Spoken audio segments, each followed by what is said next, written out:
20 points of the game. That pass is Sullivan McLean. McLaughlin, three-pointer. He got it.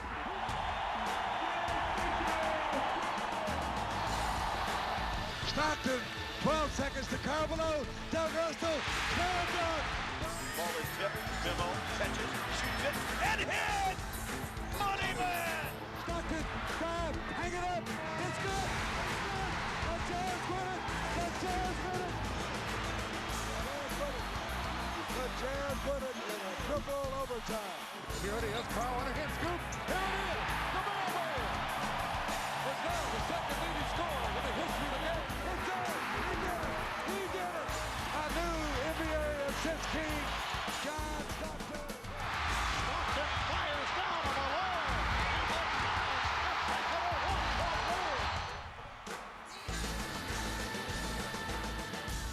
There they are, 9 of the top 10 moments in Utah Jazz franchise history. And now the moment you've all been waiting for, the greatest moment in Jazz history. We go back to May 29th, 1997. Utah leads the Houston Rockets 3-2, playing a pivotal 6th game on the Rockets' home floor. The Jazz are down a dozen late in the game before John Stockton comes alive. Stockton takes over down the stretch, including one shot that no Jazz fan will ever forget. For most of Game 6, the Rockets are in control. But trailing by 10 in the closing minutes, John Stockton takes over, scoring Utah's last 13 points. Stockton, 3-on-2, keeps it, tie game. That whole last 4 minutes or 5 minutes of that fourth quarter were so improbable. And Stockton has been the man here in the fourth quarter. Everything came together. What's at stake? The Utah Jazz, if they can pull out a victory here, go to the NBA Finals for the first time. We had a full house in here, as a matter of fact, and Jack was watching it down at the house. And this place was packed, and I went home so I could watch it because everybody's talking. So I went home and I was sitting in the living room when he shot it all by myself. All I saw of that game was probably the last minute. And it's the same play we ran all the time. Guys want a shot in those situations, usually can step up and make them. You know, I'm sure that's what every kid in the world dreams about doing that one time. You know? So it was no different for John, I'm sure. Russell will inbound at half court. I was in the corner in front of the bench there, and when I saw him with the ball and no one near him, I'm like, oh my God. Stockton, open three, good! John Stockton sends the Utah Jazz to the NBA Finals. Well, I was sitting on the bench, so I got a good view of it. When it left his hands, I just got up and started walking to the locker room. I just knew. I mean, I knew the guy was going to make it because he's just ice. I knew it was in.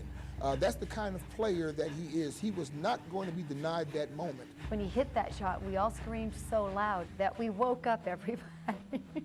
I just went bonkers, and I came down the alley here, which is 2 blocks, and people were standing up, so they knew I'd be coming. And they were, God, it was great. It was really, that was a big thrill for me. We have never seen this kind of emotion from Stockton and Malone, and finally, their day has come. He was acting like a little kid. He jumped up and down. He had his fist clenched, and he was just jumping up and down. He was the happiest guy in the world. It was so much fun just seeing him hit that. And when he started, jumping up and down, we thought, hey, we can do it too. He made that shot. I was running around the house crazy. Running all over the house. Doing what he did and everything. It was a special day. You don't see him showing any emotion on the court, and that one was something else. That was so many things all wrapped up into one. It was our first chance to go to the championship. It was really the first time we'd been able to beat Houston at anything. I've never really gotten over, my first year I got traded to Houston, and he hit the shot over me to send the Jazz to the finals. It was just a terrific shot. And what a great moment for the Utah franchise. Their proudest moment ever. It's got to be the greatest shot in Jazz history in terms of what it meant to the team. The Utah Jazz says, yes, we are moving on with a 4-2 victory over the Houston Rockets. I felt like everybody did the right thing. The ball, Brian made a great pass to me, got it to me quickly, and just got rid of it. So I'm just thrilled it went in.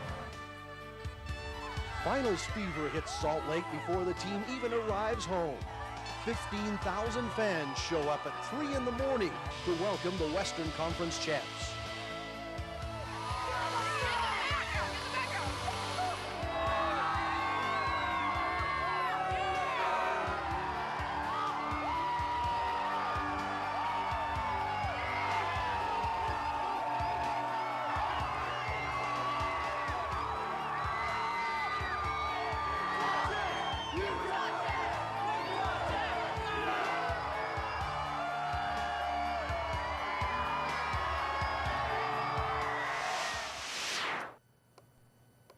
right, most Jazz fans can tell you where they were when John hit the shot. Where were you guys when John hit the shot?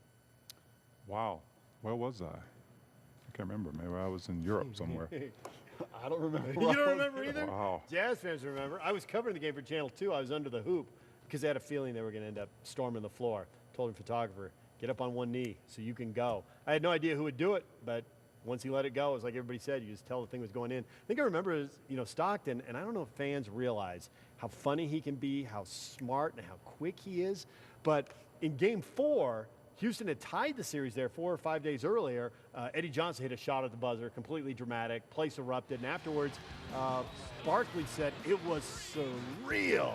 And everybody broke up for him breaking out the thesaurus. And they asked Stockton what he thought when he hit the shot, and he said it was. What was that word Charles used? Oh, it's like he had a chance to take a shot at Charles. He wasn't passing it up.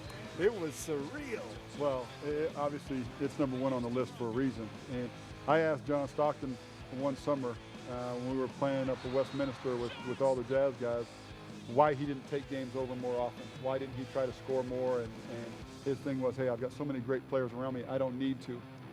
But in that game, when you score 13 points in a row to win a game, to put you into the finals, he knew he could do it if need be, and he picked the right moment to do that. He did. I think he also set another record that day that probably most people don't know about, but his vertical jump. After that shot went in, that's the highest I've ever seen John Stockton get up.